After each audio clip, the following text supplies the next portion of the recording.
the statistical linear regression model. That's kind of our way of talking about statistical assumptions. That is to talk about statistical models. Here it comes.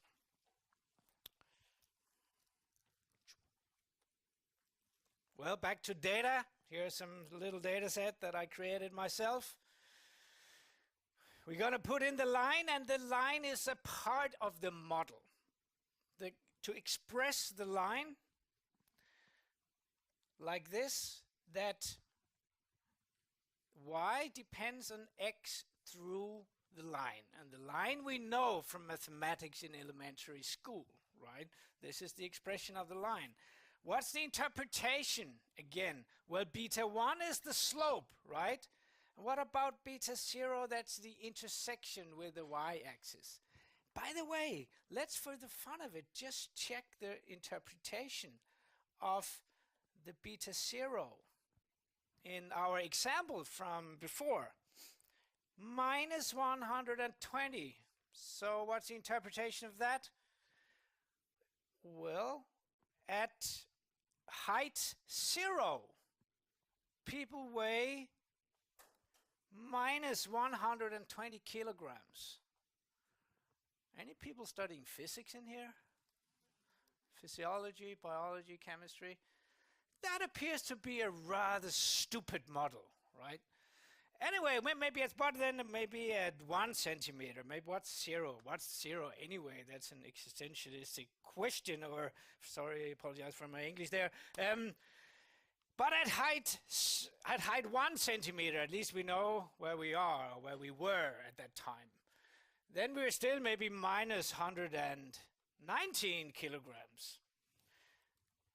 What is there to say about this? What kind of stupidity is this, really? Should we just abandon this linear regression thing as being a stupid model? If you're very much into physics, you might actually be inclined to do so. Well, it's quite straightforward to say. We should not even speculate what the model would be to the left side of 160 centimeters. And if you want to include dwarfs or babies or kids or whatever, or non-borns yet, likely this linear model that appears to be a nice model within this range of adult people, cross-sectional samples like this. But of course, at some point, if I really stretched it, if I collected data down like that, I'm suggesting you could do that, of course, then at some point this model will fail, right? Most models in physics, biology, things like that are kind of sigmoidal models, right? They will tend to flatten out at some point, and at some upper level, they also tend to flatten out. Many models of real phenomena would behave like that. But in the center, such sigmoidal structures could be very nicely linear. So as long as you're within the center of a sigmoidal structure, then the linear model could be a perfectly brilliant model to learn from and to use, as long as you stay within that area of data. So stay within your data, never go beyond, right? Interpolation, okay. Extrapolation, never do that. What do environmentalist researchers do all the time for the benefit of the globe? They extrapolate in the future, because what the heck else should we do? That, of course, also suggests the common sense that that is, of course, always questionable, but hey, we have to try sometimes. The safe rule is never do it, right? The fact of life is sometimes we must do it. But hey, that's course 2. We still lack something to have a meaningful model here. Something is missing. Since the data points do not follow the model, none of them are exactly on the line. So what kind of model is that? That's the worst possible model in the world. It doesn't fit any of the points. It hits next to every point. Well, we just have to put a little bit of intelligence into the talking about this, and we have a nice, meaningful model. Because what we do is to consider the actual outcomes, the actual heights, the actual weights in this example. as random variables that on average follows the line, but then there is a random fluctuation, a random error, a random deviation for the individual person, which makes the individual person not expectedly to be exactly on the line each time. On the average, across people, yes, but not for the individual. The individual is allowed to be away from the line with some random number that we call epsilon. Sometimes we call it deviation, sometimes we call it error, sometimes we call it residual when we start to actually compute it. So these are the words we use for the statistical simple linear regression model. On average, a line, and then randomly independent and identically distributed normal random variables. So we have a normal model for the error. Not for the line. The line is what it is. That's the expectation. But the normality is an assumption for the deviation from the line. And then the technical assumption is that we assume that these are independent data for all the stats that we do. There are methods that relax these assumptions. That's course 2 again. But in the beginning, all data is independent. And also, we'll learn that that's a non-trivial assumption. Also, they're assumed to have the same variability. So it's not allowed that tall people have high deviations from the line and small people only low deviations from the line. Biology can often behave like that. Stock exchange rates, things like that, behaves like that.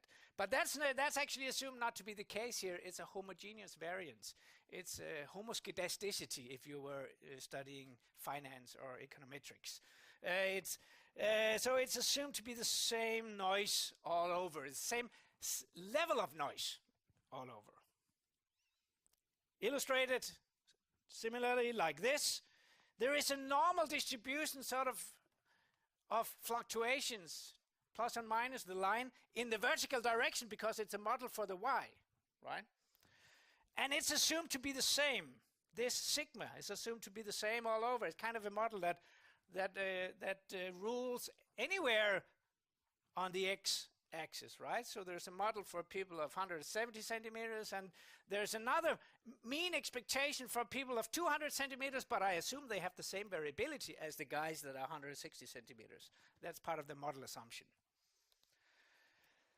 That was the regression model, very briefly, but fully described.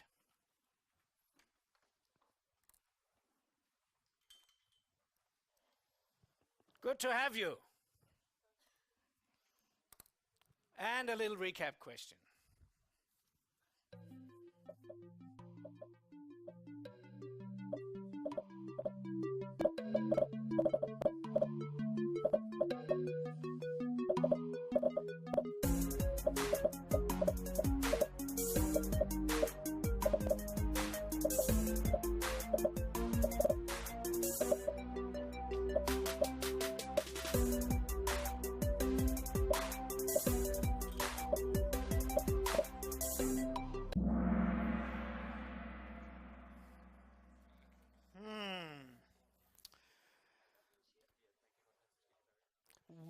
The y does not, this is a slightly tricky question, but still.